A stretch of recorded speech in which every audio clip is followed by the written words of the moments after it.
El granero de Sanfer se desplaza hoy a uno de los lugares más aristocráticos y emblemáticos de San Fernando de Henares. Vamos a hablar de su historia, de sus personajes, de los reyes que pasaron por aquí y de muchos chascarrillos de este Palacio de Aldovea. Acompañadnos a conocerlo.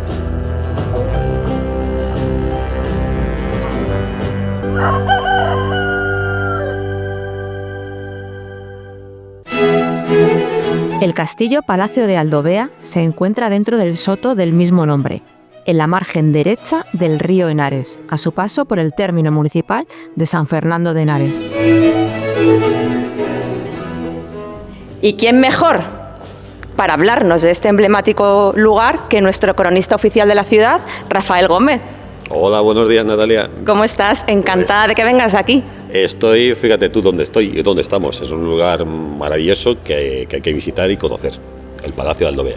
Cuéntanos un poco el origen, la historia de este maravilloso sitio que estamos viendo y estamos todos alucinando, la verdad, porque yo creo que es un poquito desconocido, ¿verdad? Desgraciadamente es un poco desconocido, pero como vamos, por otro lado también es importante que tenga ese halo de rareza o de extrañeza que la gente tiene cuando se escucha hablar del Palacio de Aldovea.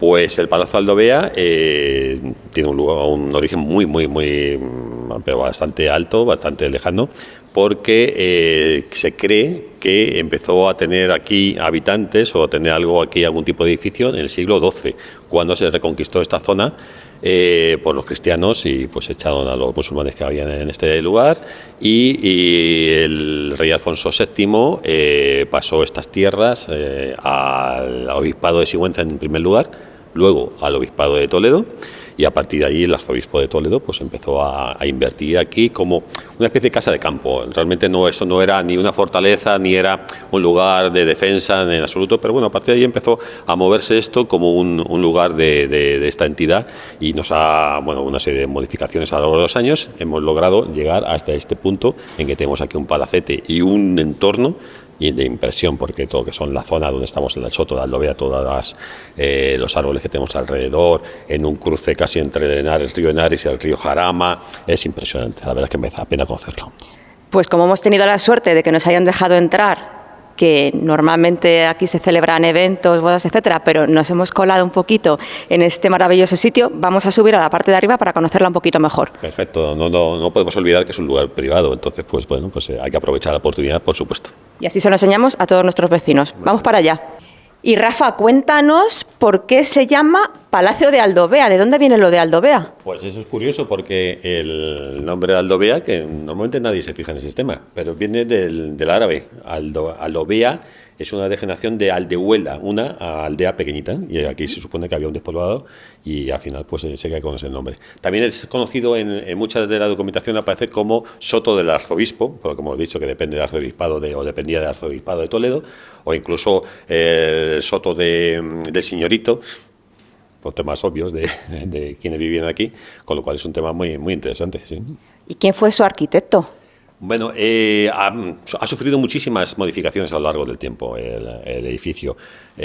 Incluso hay un mapa de 1598, final del siglo XVI, donde aparece un dibujito muy similar al de Sin Castillos que todos conocemos, no sé si lo habéis visto una vez, muy similar con sus torrecillas y sus almenillas y demás, que no se sabe si es realmente una realidad o no era una realidad lo que se estaba reflejando, pero a partir de ahí, que sí se ha descubierto que hay aquí todavía algunos cimientos relativos a esas torres, pues ha sufrido muchísimas modificaciones. Ten en cuenta que el arzobispo pues lo que hacía era utilizar esto como un lugar, sobre todo principalmente de caza, un lugar bastante de caza menor, tampoco grandes animales, pero sí que incluso para pesca y demás, y sí que pues lo intentaba mantener más o menos al día porque esto costaba muchísimo dinero.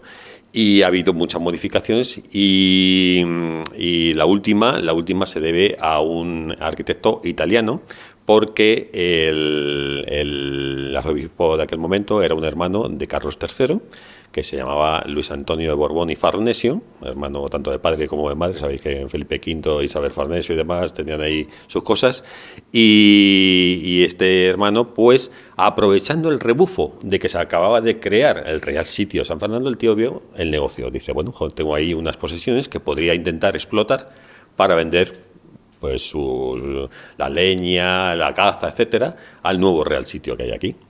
Y entonces invirtió en que hacer esto lo mejor posible y tenerlo más al día. ¿Qué hizo?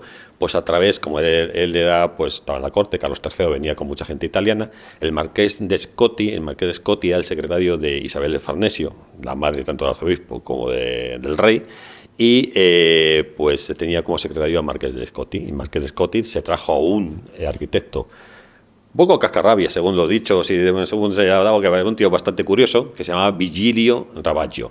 Y Vigilio Ravaggio, que por cierto, tenemos ahí el retrato, ahí está, nos está observando, con lo cual, disculpe lo de... Me se está mirando raro. Lo de cascarrabias, pero eso es verdad. Y bueno, pues hizo aquí, y empezó intentando hacer pequeñas rehabilitaciones, pero al final se hizo, tampoco se sabe exactamente todo lo que hizo, pero porque además se descubrió que fue él el arquitecto en 1996, con el 250 aniversario del Real Sitio, que empezamos a investigar, a revisar documentación, y se descubrió que fue él el que hizo esta modificación aquí. El nivel de detalle, pues de modificación, pues no se sabe exactamente, pero al final tenemos aquí un palacio recio, es un palacio no muy lujoso, pero que está hasta nuestros días, y que hay que aprovecharse y hay que conocerlo sí o sí, porque además este señor es el autor del Palacio de Río Frío. No sé si os suena, en Segovia, pues este señor es también hizo un teatro que se llamaba De los Caños del Peral, que ya no existe en Madrid, y más cosillas, con lo cual es una persona bastante importante. Pues vamos a seguir conociendo el resto del palacio. Sí, que nos queda bastante. Que tenemos todavía mucho que ver. Sí, sí.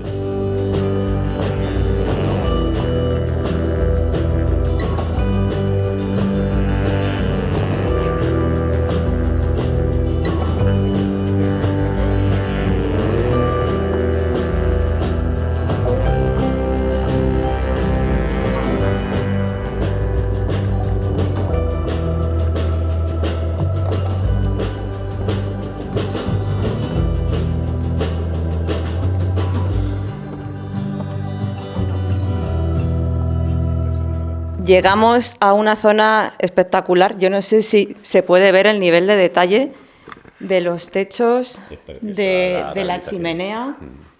Es espectacular. Estamos ahora mismo en lo que sería un cubo de una de las torres de esquina. Sabéis que son los 4 torres. Yo creo que incluso, creo recordar que justamente esta es la que abajo del todo todavía quedan cimientos del antiguo castillo. Creo que justamente aquí.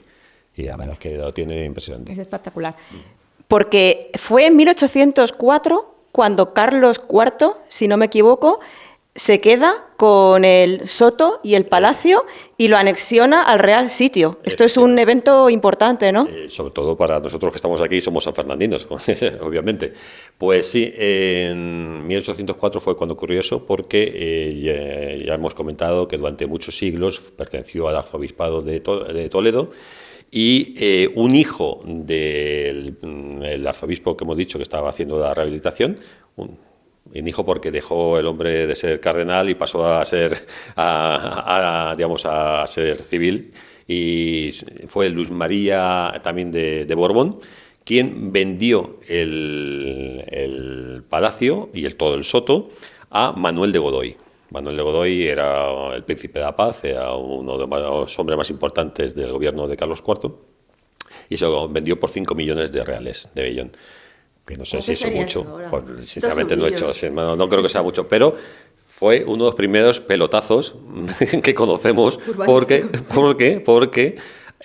2 años más tarde, eso fue en 1802, y 2 años más tarde él se lo vendió a Carlos IV por 7 millones, con lo cual pues una ganancia de 1 millón no está mal en aquel momento. Y efectivamente se lo vendió porque Carlos IV, junto a lo que era el soto de Aldovea, más otras tierras que había alrededor, Dar Alcalde, el Galapagar, no el de que nosotros conocemos también por ahí fuera, Vaciabotas, o sea, unos nombres muy curiosos y muy bonitos de zona de por aquí, pues todo eso lo unió al Real Sitio de San Fernando, conformando lo que casi lo que es el término municipal actual. Con lo cual, efectivamente, estamos en San Fernando de Henares, que nadie se olvide. Que nadie se olvide Que es que los torrejoneros se quieren quedar... Hablan de su castillo. Hablan de su castillo. De Y eso no. nada. El Palacio de Aldovea es de San Fernando de Henares. Está en el término municipal de San Fernando de Henares, que eso quede clarísimo. A todos los efectos, y por supuesto se agradece a Torrejón el cariño que lo tenga y todo lo que conlleva eso y digamos, la fama que le está dando, pero es nuestro. Nosotros a tope con los de Torrejón, ¿eh? pero por esto es de los de San Fernando. Es que estoy mirando para allá porque estoy viendo un baño que yo creo que esto hay que enseñárselo a la gente porque Sí, efectivamente. es maravilloso. Cualquier rincón aquí. Cualquier Rincón de este sitio es maravilloso. Bueno, yo no sé si lo podéis captar bien, pero es que no es lo mismo verlo en imágenes que estar aquí, esta maravillosa bañera de las de película Don Rodrigo, casi de terror. Como nos decía su nieto, Diego, don Rodrigo parece ser que era una persona que era muy cuidadosa con el tema de la limpieza y tenía baños en casi todas las habitaciones. Y uno de ellos, que ha quedado ahora para la historia, para que podamos disfrutar de él, es este. Pues vamos a seguir conociendo el castillo. Muy bien. Pues estamos recorriendo este maravilloso salón que a mí me están dando unas ganas increíbles de ponerme un vestido y bailar un vals o algo porque es una fantasía absoluta. Está preparadísimo para esto. Increíble. Y estamos entrando a otro de los rincones de este palacio que, bueno, es maravilloso porque... El ambiente mapas tiene, antiguos. ¿verdad? Mapas antiguos, armarios y una cosa muy interesante. Y nos vamos a parar aquí delante porque Rafa nos quiere contar Sí, algo de la creo historia de este cuadro. Creo que merece la pena que lo conozcamos. Este cuadro realmente es una copia, no es el original. El original está en el Museo del Prado y está pintado por Sorolla, ni más ni menos. Y quien queda reflejado en este cuadro es una de las hijas, la hija mayor en aquel momento de don Rodrigo de Figueroa, el duque de Tovar, y está pintada como si fuese una menina. ¿Y por qué? Me preguntaréis, qué cosa más extraña. ¿Por qué? Lo preguntamos. Pues fue pintado en 1901, cuando Sorolla empezaba a despuntar, acaba de ganar un premio muy importante, y refleja el disfraz que llevaba María, que se llamaba así la niña, en una de las fiestas que se celebraban en aquel momento, que eran muy típicas, de disfrazarse y representar cuadros y pinturas que estaban en el cuadro, en el Museo del Prado o cualquier otro sitio. Y este cuadro, ya os digo, que es original y el original está en el Museo del Prado. María murió en 1954 en Marruecos, creo recordar, y dicen, se rumorea, Esto es lo que nos gusta, los chascarrillos. Que su fantasma pulula por este palacio. Wow. Bueno, hay algún tipo de testimonio, que se han notado la presencia, que sí han visto cosas, han oído cosas. Yo alguna ocasión que he estado por aquí también ¿Has oído cosas? He visto, digamos, movimientos de tules y cosas raras, no digo más, pero sí es cierto, y además cerca de esta habitación. Incluso Manuel Machado escribió un poema que es precioso, un soneto, sobre este cuadro, que es impresionante. Con lo cual, cuidadín, que si estábamos buscando un fantasma en San Fernando de Henares, este es el primero. Lo hemos encontrado. María, si estás por aquí, mueve algo y lo haces en directo, que esto quedaría muy épico en nuestro podcast. Por favor, te lo pedimos. Nos vamos. Venga. Pues estamos entrando en este estupendo salón porque queremos hacer referencia a este cuadro que está pintado por Miguel Ángel Ollarvide, que justo hace muy poquito hemos tenido una exposición suya en el ayuntamiento, y es un pintor estupendo que ha pintado muchísimos paisajes en San Fernando de Henares, el Real Sitio, y mucho en el Palacio de Aldovea. Pues sí, la verdad es que es impresionante el cuadro. Es uno de los cuadros hecho por Miguel Ángel Ollarvide, de los que hay que aprovechar la distancia. Si os dais cuenta, a lo mejor se ve desde la distancia, las pinceladas son impresionantes. Se ven las cuatro torres del palacio, y está hecho desde la parte de atrás. Yo creo que un poco muy cerquita de la ermita de Magdalena, que no hemos hablado aquí de la ermita de Magdalena, que es una ermita que depende directamente del palacio, aunque está bastante destruida y que también estuvo desde muchísimo tiempo atrás. Y bueno, yo es que de Miguel Ángel Ollarvide solamente puedo decir cosas buenas, porque sabes que hace poco hubo una exposición en San Fernando, en el ayuntamiento, en la sala de exposiciones, que mereció la pena. Yo espero que lo hayáis visto, y si no, cualquier otra oportunidad que aparezca en la que aparece el señor Ollarvide, por favor, acudid, porque merece la pena. Son unos cuadros impresionantes, espectaculares, tanto así como al carboncillo, como en todas sus técnicas. Merece la pena. Pues seguimos con nuestra visita. La verdad es que esta sala es espectacular también, con los ciervos, los muebles que tienen. Los muebles, se mueble tan bonito. La verdad es que todo espectacular. Y estamos pasando a una sala que nos ha llamado mucho la atención, porque aquí es donde vienen los novios previo a su celebración de boda a elegir la mantelería, la vajilla que quieren en su boda, en su convite. Y hablando de convites, Rafa nos ha dicho que quería contarnos una anécdota sobre las torrijas. Las torrijas, ¿qué relación tendrán las torrijas? ¿Qué relación tendrán? Con Aldovea y, por lo tanto, con San Fernando de Henares. Bueno, pues se dice, y así está escrito, que las torrijas, digamos, volvieron a entrar, entraron en Madrid a través de la taberna de Antonio Sánchez, que fue un señor que compró la taberna más antigua de Madrid y seguramente más antigua de Europa. Su mujer le dio por hacer torrijas, o sea, es una receta que supongo que vendría de su tierra y demás. Y bueno, pues tuvo cierto éxito en aquel momento, estamos hablando de final del siglo XIX, 1880 y tanto, 90 y demás. Y pues llegó esa noticia al duque de Tovar y pidió 8 docenas de torrijas para una cena de final de año, donde asistía alguien tan importante como un rey, el rey Alfonso XIII. Entonces, a partir de ahí se dice que gracias a esa cena, pues las torrijas cogieron esa fama y llegó pues a todas las, a casas de nobleza, a todas las mesas nobles, y aparte de ahí a toda la gente y a todo el pueblo, y por eso se extendió el uso y el disfrute de las torrijas. O sea, que podemos decir que la torrija casi empezó a conocerse en San Fernando de Henares. Al menos pusimos nuestro granito de arena y ahí lo dejamos. Efectivamente. Continuamos con la visita. Pues nos hemos sentado aquí en este momento mensa camilla para hablar de lo que nos gusta, que son los chascarrillos. Ya hemos contado alguno, pero vamos a seguir contando porque nos estaba diciendo Rafa que aquí se ha grabado alguna película e incluso ha habido algún asesinato. Efectivamente. Y no que quiero ser malmeter ni nada de eso en absoluto, pero sí, empezamos por lo divertido. Sí, eso es un lugar, como podéis ver, que es un lugar muy dado a que haya imágenes, a recoger imágenes y demás, y se han grabado diferentes películas, algunas del oeste, creo recordar una que se llamaba Un hombre y un colt, de final del siglo, de los años 1960 y tantos, 67 creo recordar o algo así, y alguna más con total seguridad, y seguramente series, porque el lugar pues da pie a ello.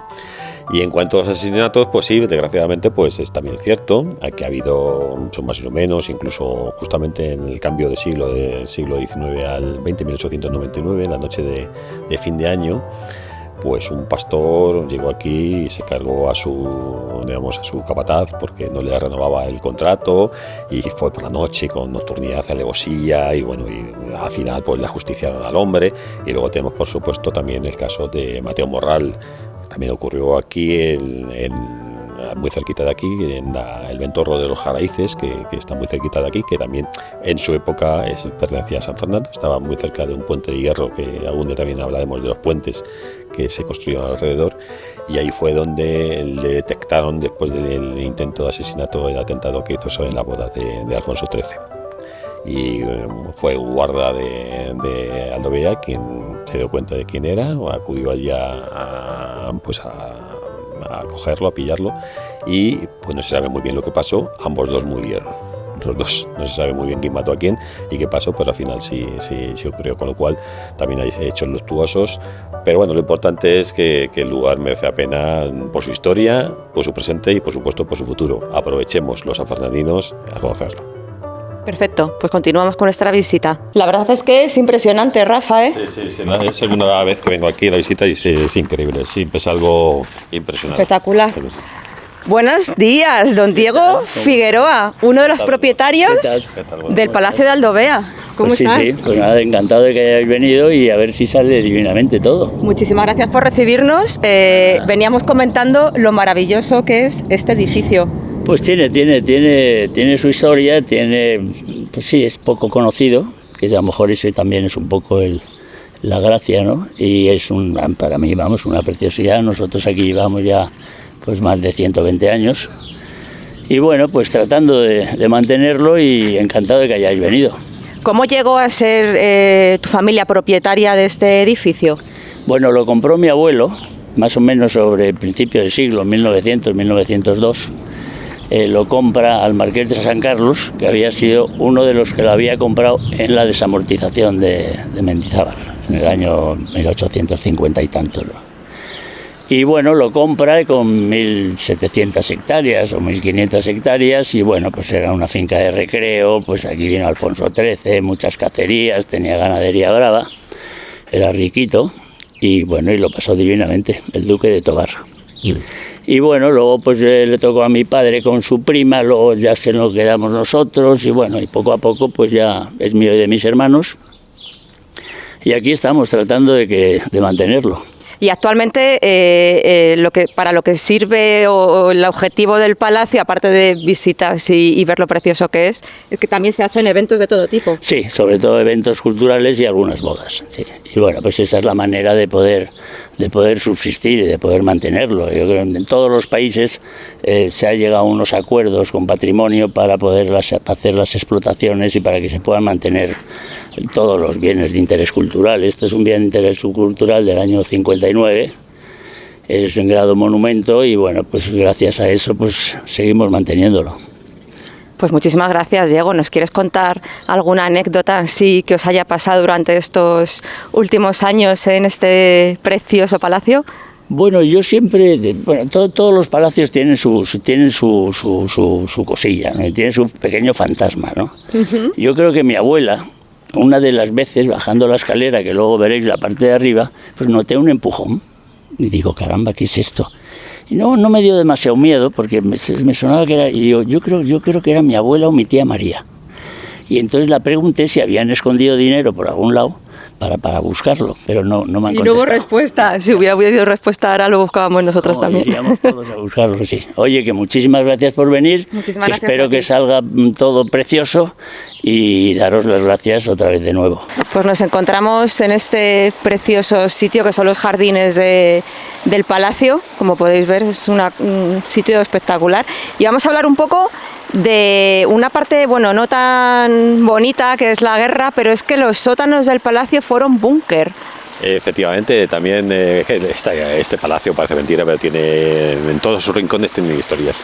Fueron búnkers porque la guerra civil, este palacio entero se utilizó como cuartel general para el general Miaja durante las operaciones de la batalla de Jarama y toda esta zona. Entonces, efectivamente, no quedaba más remedio que arriba tenían las oficinas y demás, y abajo pues hicieron los búnkeres pues, en caso de bombardeo, que creo que afortunadamente, y como podemos comprobar, no existió. No solamente esto había aquí búnkeres, sino también han quedado vestigios y, digamos, pruebas de la presencia aquí de las tropas, porque las cocinas, durante la rehabilitación que se hizo en los años 2000 o por ahí, han quedado pues los balazos en las paredes, incluso cuentas que hacían los soldados de aquella época para la necesidad de suministros, etcétera, y durante la rehabilitación pues entiendo que las cocinas las habrán eliminado, pero hay algunos estudios que reflejan y registran todo lo que hubo.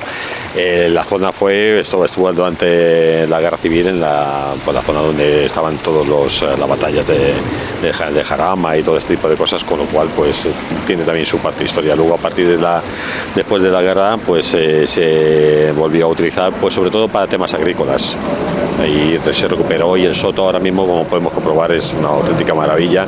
Los alrededores se ve un bosque de ribera impresionante que merece la pena un paseo, porque podemos hacer los paseos de sendero directamente hasta San Fernando, pasando por la presa de Lenares, que está muy cerquita, llegando hasta su confluencia con el Jarama, y todo es una zona espectacular para el disfrute de todos, que todos queremos que conocerlo y aprovecharlo, es importante. Muchísimas gracias. Vamos a continuar. Y para terminar esta estupenda visita por el Palacio de Aldovea, estamos ahora frente a la fachada principal, al lado de uno de los pues, iconos más importantes de este palacio, que es su escudo, que nos va a contar Rafa un poquito su historia. Pues sí, que como hemos visto hasta ahora, el palacio está muy relacionado con la realeza, y este es el sello final que ponen cuando se rehabilitó en el siglo XVIII el palacio, y corresponde al escudo de los Borbones. ¿Por qué? Porque Luis Antonio de Borbón y Farnesio, que era arzobispo de aquel momento, el que ordenó la modificación y la rehabilitación del palacio, pues era un Borbón, obviamente. Y entonces ahí podemos encontrar pues el escudo de los Borbones de aquel momento, de la época de Carlos III. No solamente el escudo como tal, sino que tenemos también la Orden del Toisón, con el corderito aquí abajo, no sé si lo habéis visto, el carnero aquí abajo, y la Orden del Espíritu Santo, que es la paloma que está con la cabeza hacia abajo. Y luego arriba, para que quede constancia de que se trataba de un sacerdote, bueno, de un cura de iglesia, tenemos el capelo, la doble cruz de cardenal y los dos angelotes junto con la corona real.